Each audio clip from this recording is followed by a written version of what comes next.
Well, let's bring in the author of a new book, Everything Reminds Me of Something, Advice, Answers, but No Apologies. He is the host of the Adam Carolla Show. Adam Carolla is here. You probably know, perhaps, a couple of those Colbert staffers. What do you think of the charges getting dropped?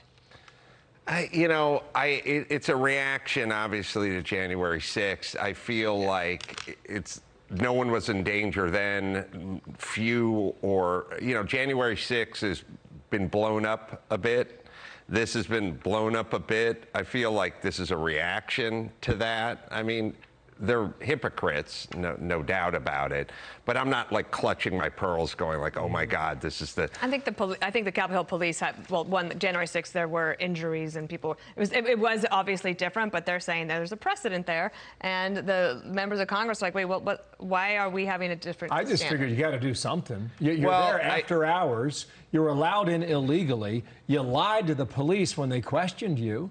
And then you went on with your skits. No, I think what it is what's going on the left is they make some proclamation, they make a big deal out of things, they build things up and they blow things up, and then some version of that happens on their side, and they try to go, oh, it's not much ado about nothing. Mm-hmm. And then the people on the right go, well, it's a version of what you were saying was the biggest thing in the world. So if this is the biggest thing in the world, January 6th, how can this be nothing? Nothing, exactly. I think that's what it is. But it's kind of their fault because they get caught all the time. They go, don't wear your mask, you have to wear a mask. Then Lori Lightfoot's like, oh, I had to get my hair cut. It's like they make these big things and then they get busted doing a version of that big thing, and it's why they shouldn't make a huge thing out of whatever it is in the first place. Sounds like a book title. Yes. Mayor de Blasio was, I know you hail from California, but yes. de Blasio became a national figure, even maybe somebody that people made fun of across the country.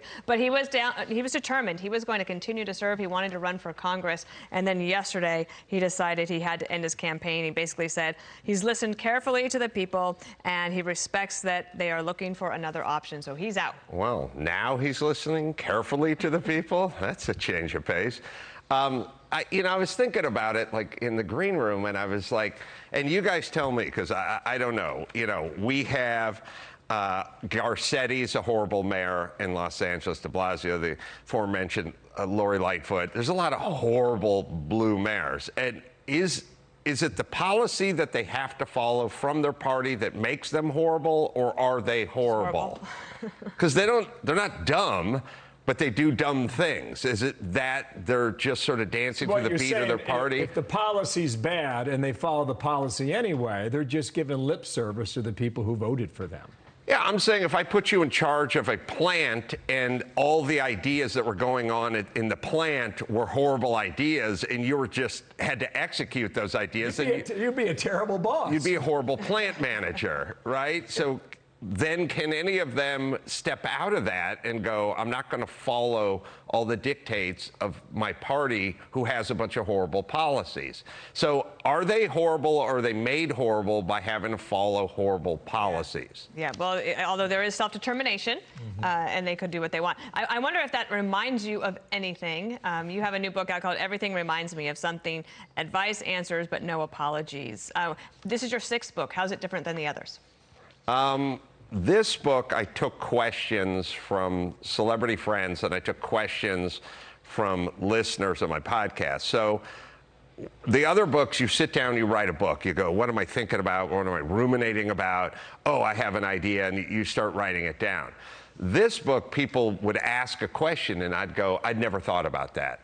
And then I would be forced to form thoughts about things that I'd never had thoughts about, which turned out to be pretty interesting because it made me get outside of my comedic box and try to make comedy out of ideas that I'd never formerly had, or questions.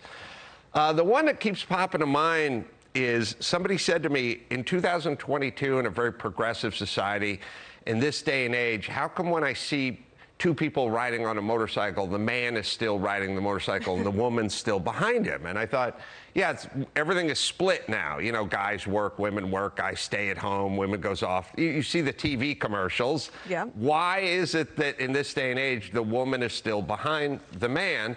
And I thought it's a group, because the progressive groups, the groups that are very progressive in 2022, the double mask wearers, they're too scared to own a motorcycle. So the one couple is the progressive scared couple who doesn't own a motorcycle because it's too dangerous. And the only people you see on a motorcycle are more traditional, less fear-based couples, and they have the old school configuration. I got that. Did you get that? Absolutely. You stuck the landing. And Yes. I love your podcast. It's great. Oh, thanks. Thanks for being here. Thanks for coming. Thanks for having me. Well done. Yeah, congratulations. Congratulations. Thank you. Thank you, Adam. I'm Steve Ducey. I'm Brian Kilmeade. And I'm Ainsley Earhart. And click here to subscribe to the Fox News YouTube page to catch our hottest interviews and most compelling analysis.